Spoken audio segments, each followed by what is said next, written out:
The Turkish government in return has threatened to partner up with Russia on the faltering Su-57 program. In working on its own radar-evading warplane, Ankara might simply be trying to prove to Washington that it can threaten the F-35's near monopoly on stealth fighter exports, either by building a plane of its own or helping Russia to finish the Su-57. Turkish aerospace industries revealed a mock-up of a new stealth fighter at the Paris Air Show on June 17, 2019. Don't get excited. The mock-up of the TFX fighter bears a resemblance to the U.S. Air Force's own F-22, but whereas the F-22 is a real, frontline warplane with an actual combat record, the TFX is unlikely to even get built. Developing a stealth fighter is expensive. Just 3 countries in theory can do it without spending themselves into a crisis: the United States, China and Russia. And just 2 of them, America and China, actually have done it. Russia's Su-57 program has struggled to reliably produce meaningful numbers of working planes.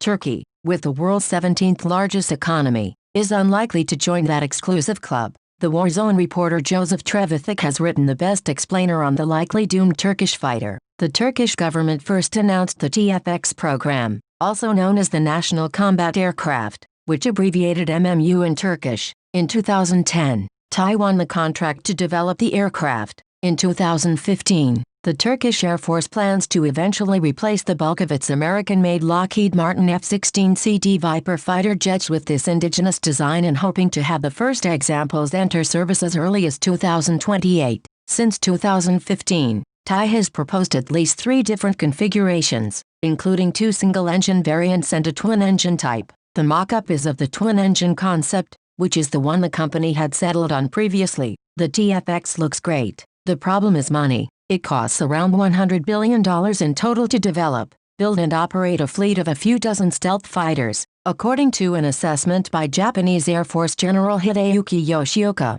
who in 2011 helped to oversee Japan's own boutique stealth fighter program. The figure checks out. The United States has spent around $70 billion developing and building 194 F-22s plus billions more operating them since 2005. The Pentagon expects to drop no less than $400 billion on around 2,300 copies of 3 versions of the F-35, not including operating costs. The F-35 consumes roughly $10 billion of the United States' $700 billion a year defense budget. That's around 1.5%, and just barely affordable. Turkey, by contrast, spends just $20 billion annually on its armed forces. Try squeezing a $100 billion stealth fighter into that budget. And don't count on exports to make the TFX cheaper. The F-35 easily dominates the world market for stealth fighters, and should continue to do so for many years. The TFX is an example of what Teal Group analyst Richard Abulafia calls national fighter concepts, that is, advanced combat aircraft tailored to the needs of a single country and lacking strong export potential.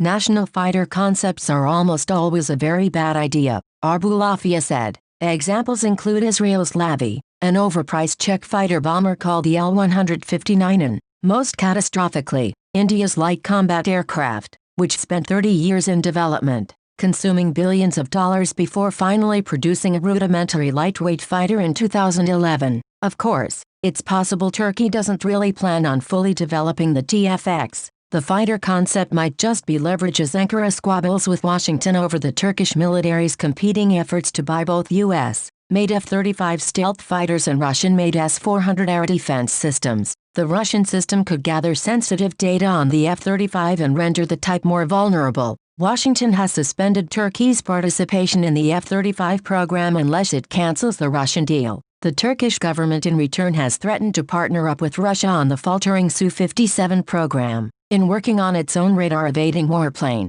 Ankara might simply be trying to prove to Washington that it can threaten the F-35's near monopoly on stealth fighter exports, either by building a plane of its own or helping Russia to finish the Su-57. Even that strategy seems likely to fail. The F-35 program is big enough to survive without Turkey and to steamroll any competitor, and Turkish investment might not be enough to save Russia's own stealth fighter. Right now the TFX is all plywood, paint and bold claims. It's likely to remain so. TAI CEO Temel Kotl claimed the fighter would fly by 2025. Be skeptical.